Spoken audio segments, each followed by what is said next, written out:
Bismillahirrahmanirrahim. Assalamualaikum warahmatullahi wabarakatuh dan salam sejahtera kepada seluruh keluarga Malaysia yang saya kasihi. Alhamdulillah, pertama sekali marilah kita zahirkan setinggi-tinggi rasa kesyukuran kehadrat Allah Subhanahu Wa Taala yang telah memberikan nikmat kemerdekaan kepada kita semua selama 64 tahun lamanya. Keluarga Malaysia pada tahun ini menyambut kemerdekaan di atas semangat Malaysia prihatin. Izinkan Patik dan seluruh rakyat Malaysia menjunjung kasih ke bawah duli Yang Maha Mulia Sri Paduka Baginda Yang di-Pertuan Agong Al-Sultan Abdullah Riayatuddin Al-Mustafa Billah Shah Ibni Almarhum Sultan Haji Ahmad Shah Al-Musta'in Billah di atas kedaulatan dan kebijaksanaan Baginda Tuanku yang sentiasa mendahulukan kepentingan rakyat dan negara. Dengan penuh rasa insaf dan bersyukur, saya ingin mengajak keluarga Malaysia menyusur sungai sejarah perjuangan bangsa, perjuangan mempertahankan kemerdekaan dan merebut kembali tanah air selepas dijajah oleh Portugis, Belanda, Inggeris dan Jepun. Biarpun ia sering diperkatakan, namun lumrah sesuatu yang penting, ia perlu diulang-ulang agar sentiasa terpahat dalam fikiran kita, terutamanya untuk anak-anak muda. Dalam mempertahan dan memperjuangkan kemerdekaan negara ini, ia telah menumpahkan air mata, keringat dan darah para pejuang yang bukan sedikit.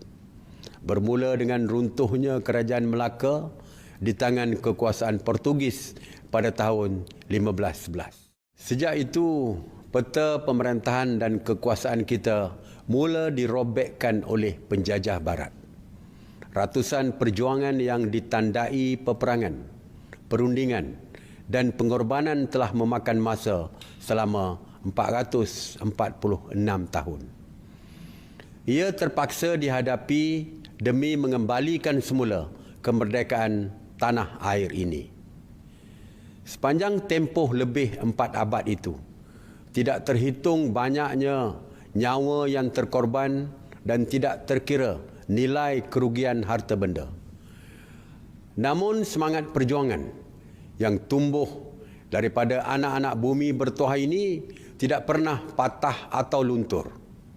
Malah, ia sentiasa bercambah dan semakin kukuh seperti mana yang kita warisi kini. Antara tokoh besar yang perlu diingati oleh generasi sekarang ialah Datuk Maharaja Lela, Datuk Bahaman, Tok Gajah, Mat Kilau, Datuk Naning, Tok Janggut, Haji Abdul Rahman Limbong, Datuk Mat Saleh, Rosli Dobi dan lain-lain. Seluruh keluarga Malaysia yang dikasihi, perjuangan menuntut kemerdekaan selepas berakhirnya Perang Dunia Kedua telah menyatukan seluruh kepimpinan tanpa mengira garis politik dalam menolak gagasan Malayan Union.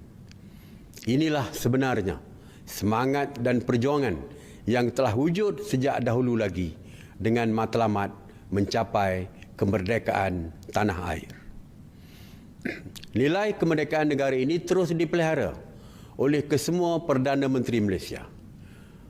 Tunku Abdul Rahman Putra Al-Haj, Tun Abdul Razak Hussein, Tun Hussein On, Tun Dr. Mahathir Mohamad, Tun Abdullah Ahmad Badawi, Datuk Seri Muhammad Najib Tun Abdul Razak dan Tan Sri Muhyiddin Yassin.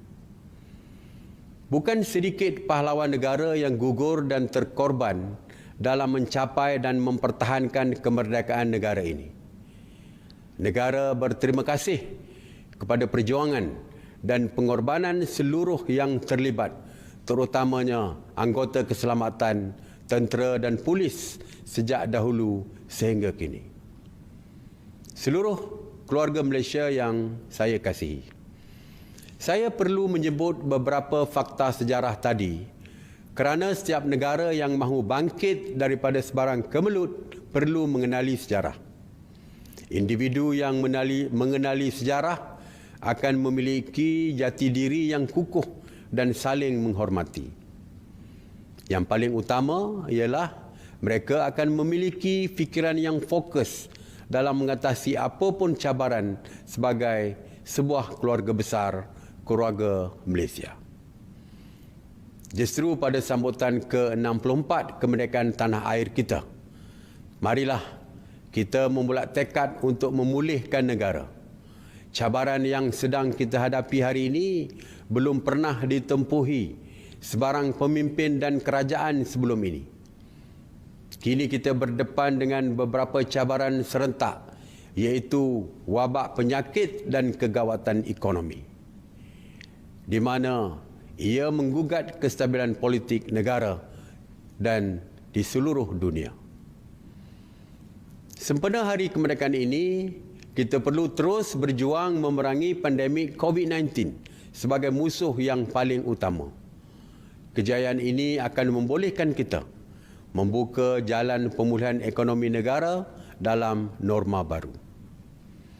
Ekonomi wajar dipulihkan. Kesejahteraan rakyat perlu ditingkatkan. Keyakinan pelabur harus dikembalikan. Oleh itu, saya ingin menyeru kepada keluarga Malaysia agar segeralah mendapatkan vaksin sebagai salah satu ikhtiar pemulihan negara. Vaksin telah terbukti memberi impak positif, terutamanya dalam usaha memerangi wabak ini. Berpandukan data dan fakta, yakinlah bahawa hanya melalui kerjasama penuh daripada semua pihak, peperangan melawan pandemik COVID-19 akan berakhir dengan kemenangan. Seluruh keluarga Malaysia yang saya kasihi, pada tarikh keramat ini, marilah kita berjanji untuk bersama-sama memulihkan negara yang telah terbina tanpa mengira batasan agama, bangsa dan kaum. Kita mahu mempunyai semangat kebersamaan yang ditunjukkan oleh Tengku Abdul Rahman Putra Al-Haj, Tun Abdul Razak Hussein, Tun Hussein On, Tun Dr. Ismail Rahman, Tun Tan Cheng Lock, Tun H.S. Lee dan Tun V.T. Sambantan. Ini termasuklah kebersamaan tokoh-tokoh dari Sabah dan Sarawak seperti Tun Datuk Mustafa, Tun Muhammad Fuad Stephen, Tun Abdul Rahman Yaakob dan Tun Temenggung juga terhadap pembentukan Malaysia. Semangat kebersamaan inilah yang perlu kita warisi untuk memulih dan membina negara. Saya bagi pihak seluruh keluarga Malaysia mengalung setinggi-tinggi penghargaan kepada tokoh-tokoh negara yang sangat berjasa ini yang telah pergi meninggalkan kita. Saya amat berharap hasil kerjasama daripada kita semua, tahun ini menjadi tahun terakhir kita merayakan sambutan Hari Kemerdekaan dalam suasana peperangan melawan pandemik COVID-19. Marilah kita sama-sama memerdekakan negara kita daripada pandemik ini, daripada kegawatan ekonomi dan daripada ketidakstabilan politik. Selamat mensyukuri ulang tahun kemerdekaan yang ke-64. Malaysia prihatin, dirgahayu tanah airku. Merdeka, merdeka, merdeka. Sekian, wabillahi taufiq wal hidayah. Wassalamualaikum warahmatullahi wabarakatuh.